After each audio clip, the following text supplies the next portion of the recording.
find the right angle for our readings. There it is. Okay, folks. Got new bulbs in my room, so at the very least you all can see me more easily. I'll try to project, that way you can at least hear me as well. Okay.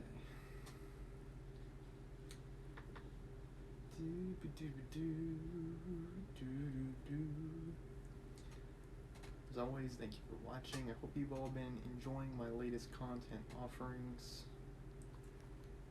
I'm continuously in the process of adjusting, modifying, refining, improving my own processes, if you will. Let me open Kindle here.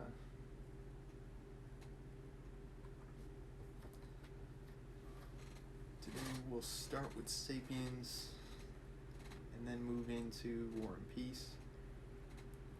Blade is the name of the song that I'm working on most recently. I have learned the A and B sections, but I don't think it's to the point yet where I can go off of memory. I'm still referring to the sheet music in order to play it. As a result, if I am playing it on stream, or if I were to try playing it on stream, I will be pausing in the middle of the song, throughout the song. Not ideal. So it will probably be some fair bit amount of time before I am able to showcase that song on stream. For those of you in my audience that have been really looking forward to the music streams, I thank you for your patience.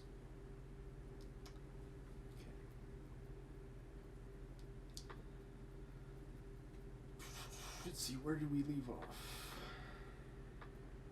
Uh-oh, I think it went back in time. Yeah, it took us back to a previous section.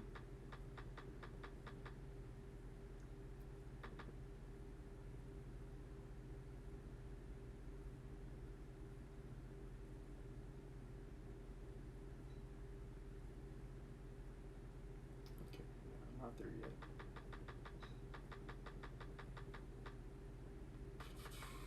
I believe we were in chapter 17.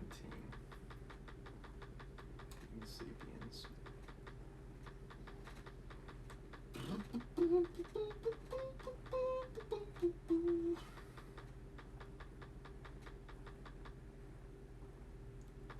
"17 is the wheels of industry." Okay, where did I leave off? Was it Secret in the Kitchen?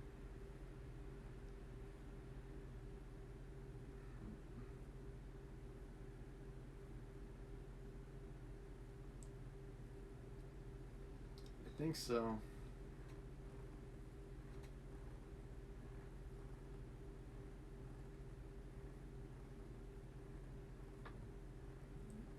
Yes, I think so.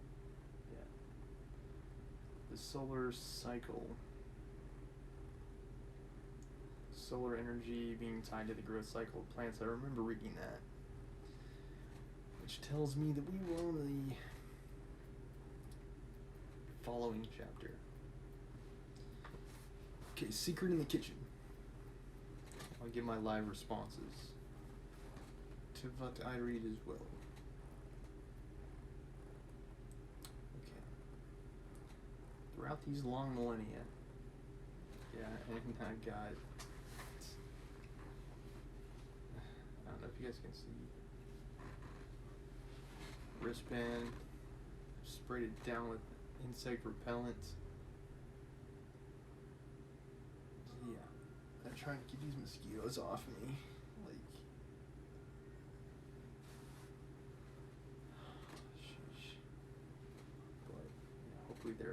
bay. Secret in the kitchen. Throughout these long millennia, day in and day out, people stood face to face with the most important invention in the history of energy production and failed to notice it. It stared them in the eye every time a housewife or servant put up a kettle to boil water for tea or put a pot full of potatoes on the stove.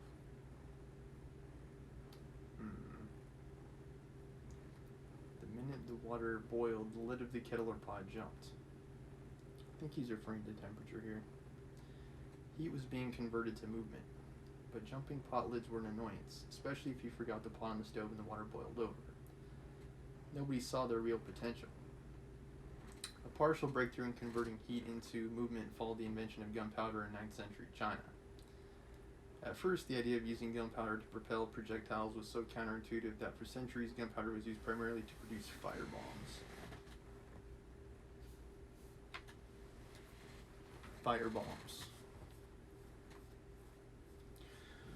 But eventually, perhaps after some bomb expert ground gunpowder in a mortar only to have the pestle shoot out with force, guns made their appearance.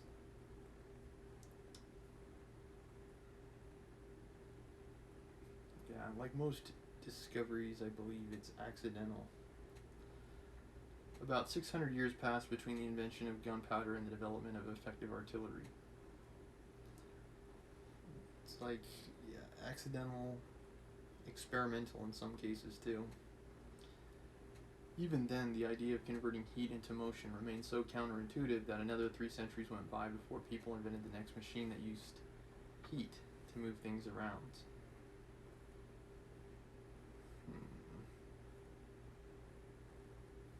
Yeah, I guess solar panels do this by converting solar energy into energy we can use. The new technology was born in British coal mines. Another solid example. Nice U-Haul. As the British population swelled, forests were cut down to fuel the growing economy and make way for houses and fields. Britain suffered from an increasing shortage of firewood. It began burning coal as a substitute. Many coal seams were located in waterlogged areas, and flooding prevented miners from accessing the lower strata of the mines. It was a problem looking for a solution.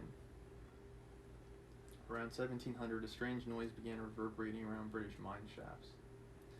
That noise, harbinger of the Industrial Revolution, was subtle at first, but it grew louder and louder with each passing decade until it enveloped the entire world in a deafening cacophony. The sound of the engine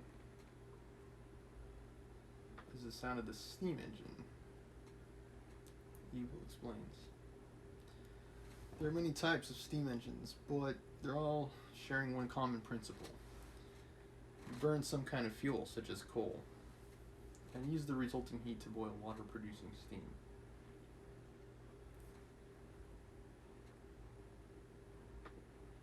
The steam expands, and as it does so, it pushes a piston. The piston moves, and everything and anything that is connected to the piston moves with it. You've converted heat into movement. In 18th century British coal mines, the piston was connected to a pump that extracted water from the bottom of the mine shafts. The earliest engines were incredibly inefficient.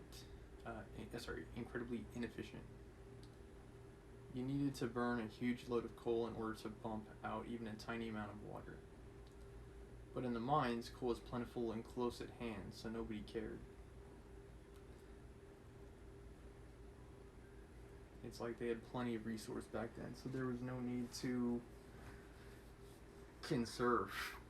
It's like we've all this coal, who really cares if it's inefficient or not, our engines. In the decades that followed, however, British entrepreneurs improved the efficiency of the steam engine, brought it out of the mine shafts, and connected it to looms and gins. It's like they're trying to increase the amount of applications that the steam engine had, like extending the technology. which I think is continuing to happen to this day. It's like maybe mobile phones are a good example. It's like they use the base iPhone as a template, and then they have a new iteration. It's like the iPhone 7, the iPhone 8, the iPhone XR. It like uses the same framework, and it just keeps on improving on it.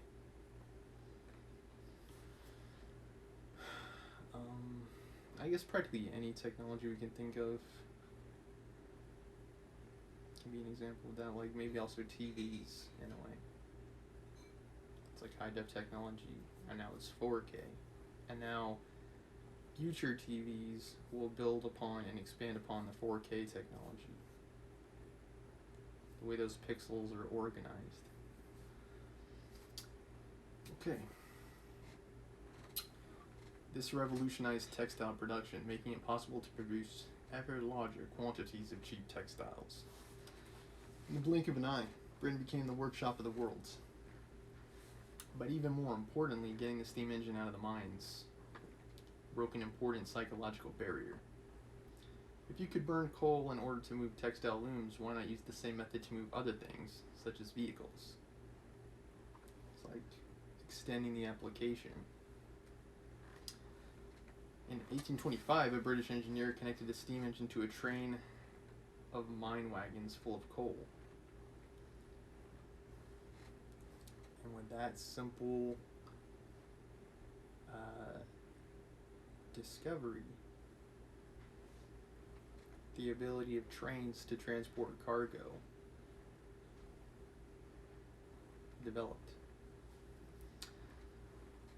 The engine drew the wagons along an iron rail some 13 miles long from the mine to the nearest harbor. This was the first steam-powered locomotive in history. Clearly, if steam could be used to transport coal, why not other goods? And why not even people? I think they still do. I don't think trains have quite the same effect on public transportation as they once had, but I would say in the context of climate change, they are still an efficient means of travel from a societal perspective. On September 15th, 1830, the first commercial railway line was opened, connecting Liverpool with Manchester. The trains moved under the same steam power that had previously pumped water and moved textile looms.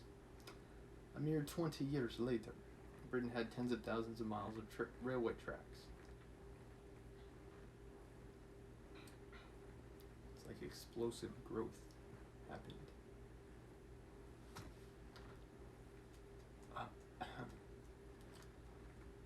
There were similar things happening with the rail in America, too. They had rail line that extended across several states from east to west. Let me see if I can find the name of it.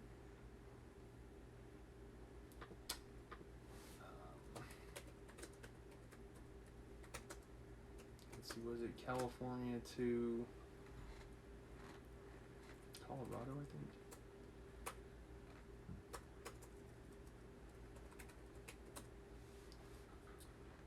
Transcontinental. There you go. Transcontinental Railroad. Had a hard time remembering the name. The trains moved under the same steam power that pumped water and moved textile looms. People became obsessed with the idea that machines and engines could be used to convert one type of energy to another. I guess windmill's another example of this. Those water wheels that water and rivers pass through. keep those wheels spinning. I think it's called like hydroelectric dams are a good example. Any type of energy anywhere in the world might be harnessed to whatever we needed, whatever need we had. If we could just invent the right machine. For example, when physicists realized that an immense amount of energy is stored within atoms, they immediately started thinking about how this energy could be released and used to make electricity, power submarines, and annihilate cities. 600 years passed between the moment Chinese alchemists discovered gunpowder, and the moment Turkish cannons pulverized the walls of Constantinople. Only 40 years passed between the moment Einstein determined that any kind of mass could be converted into energy. That's what E equals mc2 means, or E equals mc squared. And the moment atom bombs obliterated Hiroshima and Nagasaki, and nuclear power stations mushroomed all over the globe. The rate of discoveries has accelerated over time. And part of this has to do with population, and part of it has to do with the geopolitical sphere, what's going on in the world at the time. Like the Allies and the Axis were both pumping on all cylinders to get any and every advantage that they could in the war. Technology was seen as a means with which to do that. Like the Nazis knew what we knew. It's like the first people to find and discover the nuke would win the war. And yeah, that's the reason why the Manhattan Project was undergone. Another crucial discovery was the internal combustion engine, which took little more than a generation to revolutionize human transportation and turn petroleum into liquid political power. Of course, oil, pretty big means of powering different types of machines. And as a result, anyone in the oil business found it very lucrative. That right there is the reason why John D. Rockefeller was so wealthy, because of the effect of oil. It's like if you can control the supply, yeah, you would get absurdly rich. Petroleum had been known for thousands of years and was used to waterproof roofs and lubricate axles.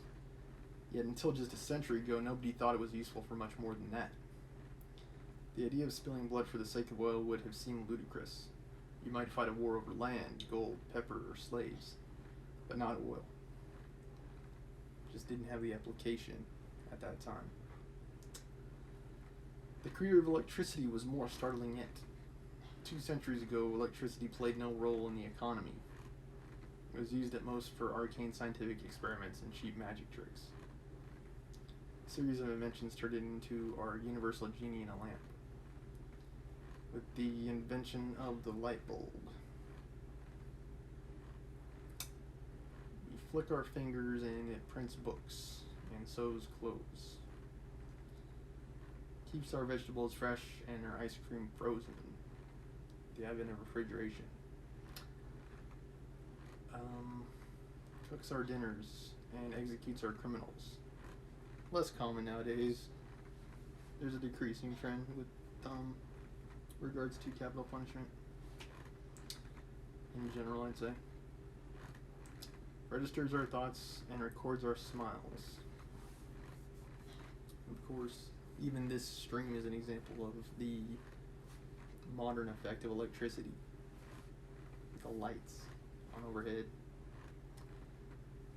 like it's all around me, practically. Where am I? Lights up our nights and entertains us with countless television shows. Heck, even the radio was powered with electricity. Few of us understand how electricity does all these things, but even fewer can imagine life without it. It's like one of those things that I think people nowadays take for granted, in a way. It's like you wake up, you check your phone, you turn your TV on, you know, before you go to bed you plug in your phone. It's like without even thinking about it.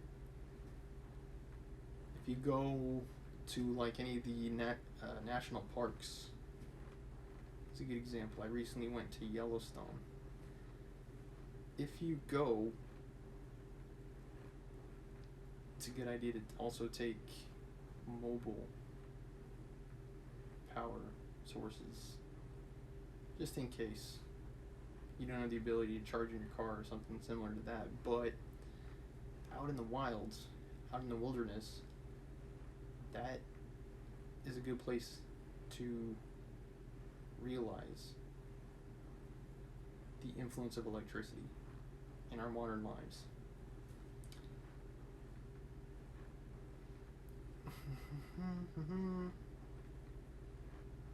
Yeah, it's just become a factor of everyday life. Electricity has. Okay, the next chapter is An Ocean of Energy. I believe that chapter I will save for tomorrow. Based on the title alone, I think that it will be similar in theme to the chapter we just finished. A lot about power use. Actually, a parallel can be drawn between the reliance that people have on oil and the modern influence of utility-based companies. Some of those companies, like Southern California Edison, for example, are also particularly lucrative for that exact same reason and effect. It's like controlling the supply of something that people need and rely on. Okay. Alright. Without further ado, let's take a look at War and Peace. I might take a quick break after War and Peace, and then I think I'll start a new series here on Stormer Show.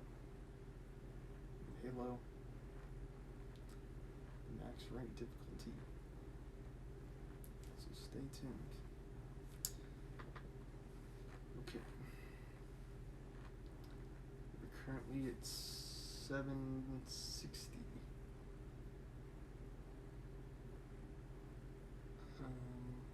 Chapter 13.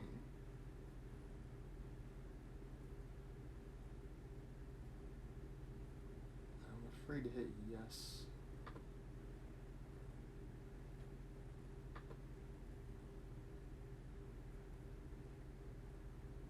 I'm going to read it ahead a little bit.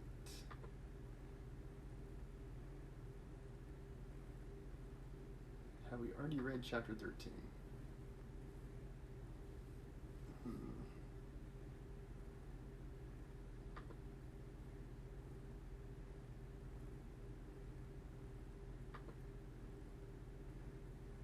I'm trying to remember what happened in chapter 13. If I can't remember, I can just reread it.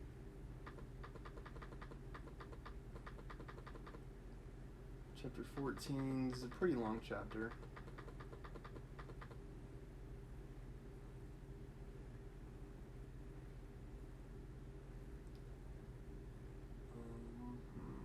Yeah, I don't think I read chapter 13. Okay. If it is a reread, then, you know, it helps me to remember anyway.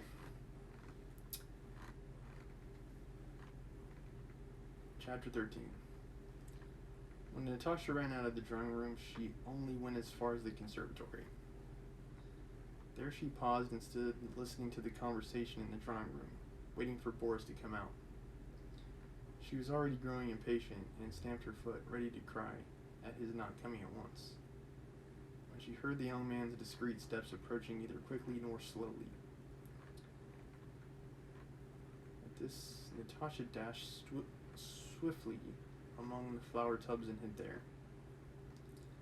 Boris paused in the middle of the room, looked around, brushed a little dust from the sleeve of his uniform, and going up to a mirror, examined his handsome face. He's like, ooh, ah. Ah, vanity. Natasha, very still, peered out from her ambush, waiting to see what he would do. She's like watching him. Natasha, very still, peered out from her ambush.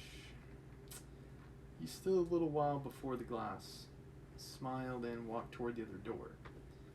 Natasha was about to call him, but changed her mind. Let him look for me, thought she.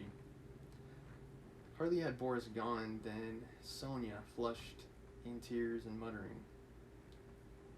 She was muttering angrily, came in at the other door. Natasha checked at first her impulse to run out to her,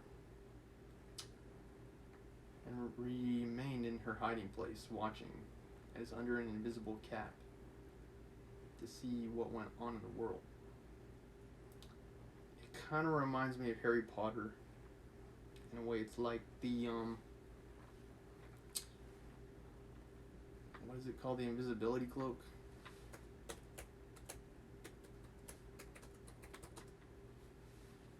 Is there a specific name for it? Yeah, no, it's just called the Cloak of Invisibility. Yeah, it's kind of like that when she's hiding in her hiding place.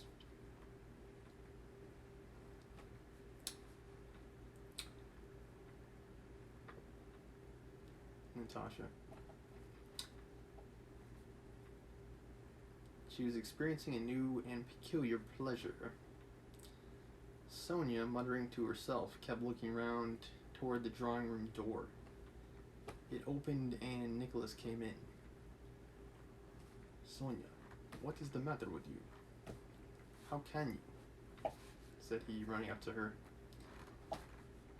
It's nothing, nothing.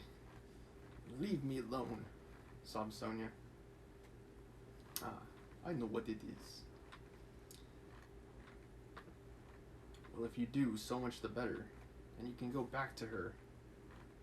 Sonia, look here. How can you torture me and yourself like that, for a mere fancy? Said Nicholas, taking her hand. Sonia did not pull it away, and left off crying. Natasha, not stirring and scarcely breathing, watched from her ambush with sparkling eyes. What will happen now, thought she. Are they gonna kiss? Who knows? Sonia, what is anyone in the world to me? You alone are everything. Woo! Said Nicholas. And I will prove it to you. I don't like you to talk like that. Well, then I won't. Only forgive me, Sonia. He drew her to him and kissed her. See?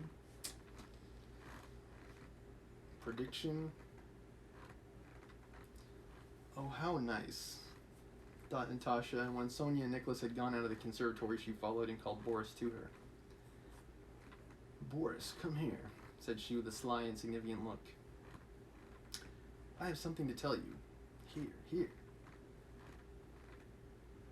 Is she gonna spill the beans? She led him into the conservatory to the place among the tubs where she had been hiding. Boris followed her, smiling. What is the something? Asked he. Hey, let me check chat. Samantha. Hopefully the audio is better for you now.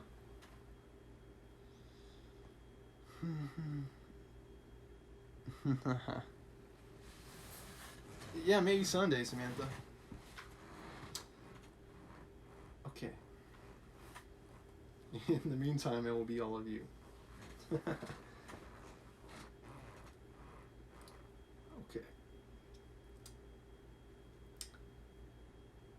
Alright, where was I? She grew confused, glanced around, and seeing the doll she had thrown down on one of the tubs, picked it up. "Kiss the doll," said she. Boris looked attentively and kindly at her eager face, but did not reply. "Don't you want to? Well then, come here," said she, and went further in among the plants and threw down the doll. "Closer, closer," she whispered. She caught the young officer by his cuffs, and a look of solemnity and fear appeared on her flushed face. "And me? Would you like to kiss me?" she whispered almost inaudibly, glancing up at him from under her brows, smiling, and almost crying from excitement. Boris blushed. "How funny you are," he said, bending down to her and blushing still more, but he waited and did nothing. "I've got to remember the Russian accent."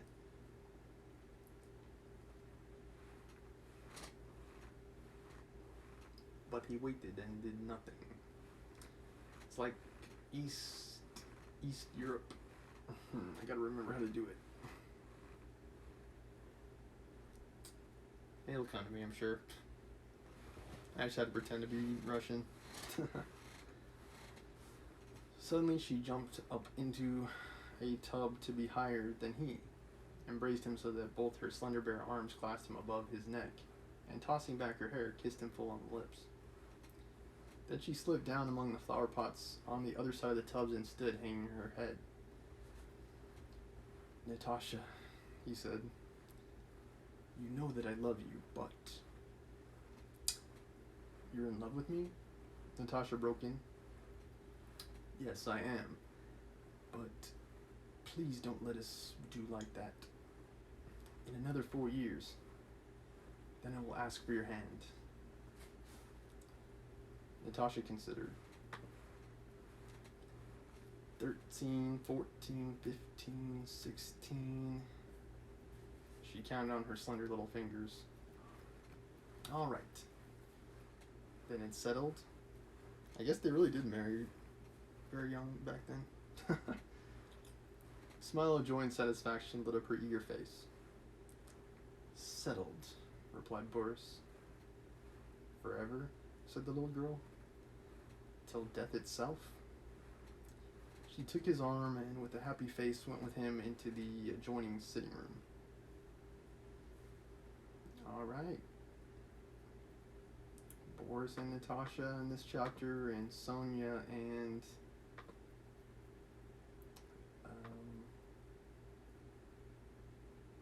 what was his name? Sonia and Nicholas.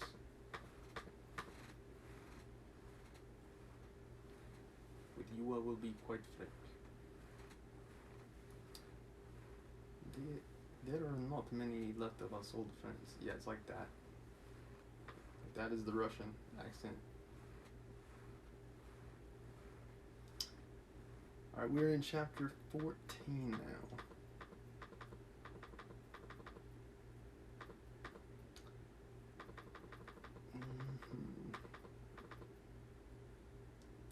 Yeah, it's pretty long. Chapter 14. I think I'll save it for tomorrow. As always, thank you for watching. As I said, I might be back later after a quick break to introduce a new series. So stay tuned. Thank you for watching. Okay. There we go.